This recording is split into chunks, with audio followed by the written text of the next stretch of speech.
Pangasinan Adventure.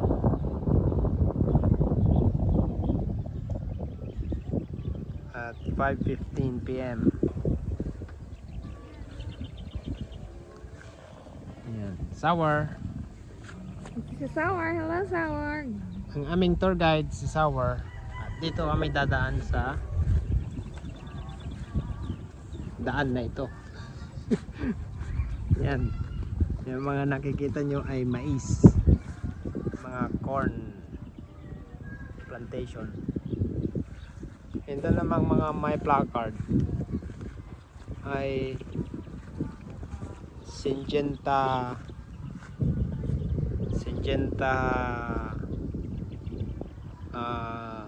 seed grower. Okay, ito yung mga gagawing binhi ng mga mais, biotechnology, bioengineered na mais.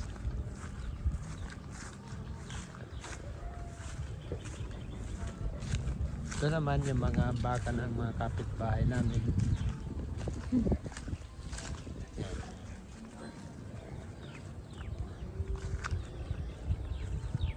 Yung nakikita nyo mga puno doon ay mga plantation ng mangga.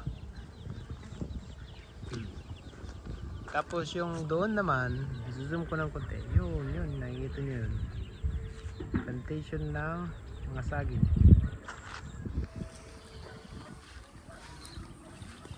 Liquid pa niyan? Oo. Itong halos lahat ng corner na makikita mo ngayon ay mga mais ang nakatanim dito. So halos lahat ng mga tao dito may mais. Kasi malaking pera ang mais kumpara sa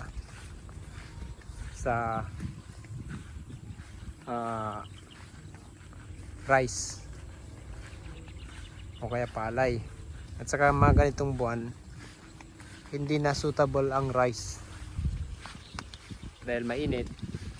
At saka halos lahat ng ibang mga tao puro mais na ang kanilang tinatanim.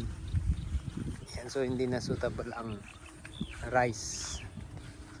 Although pwede pa naman, kaso bukod sa mainit, kung ikaw ang nag-iisa na magtatanim ng mais o ng palay, may hirapan kang i-control yung i-manage yung pests, mga peste.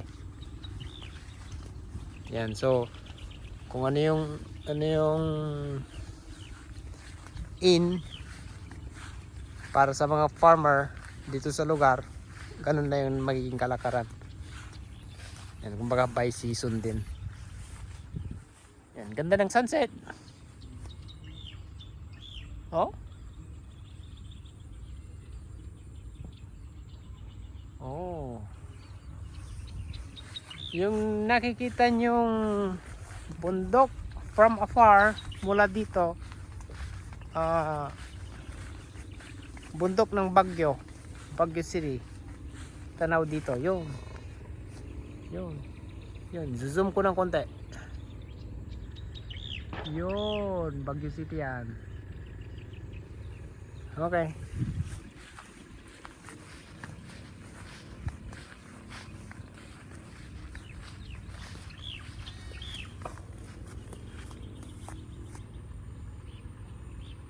Fresh air.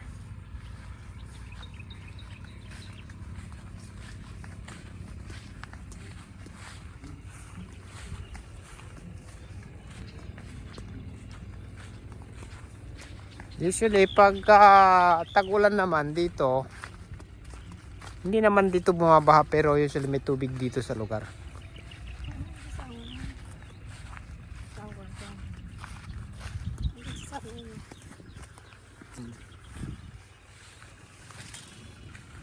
Yan na yung tour guide namin, si Sour.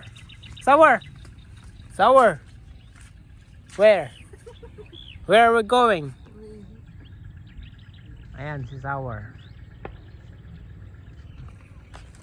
Yung mapagkakatiwalaan naming tour guide. Yan na siya.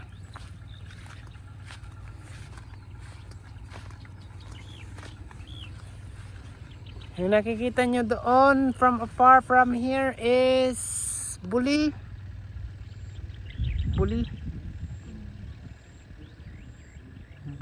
tree. Parang palm tree yan eh. Please, pwede mo mo. Buli sa Tagalog. Iwan ko sa ano, English kung ano. Yan o. Kahit na biotechnology, bioengineered na mais, ganyan pa rin ang nangyayari kung minsan may sakit. Pinipeste din pero hindi hindi sila uubra kalaunan eh. Mamamatay din yung mga peste na yan. Oh. Yan.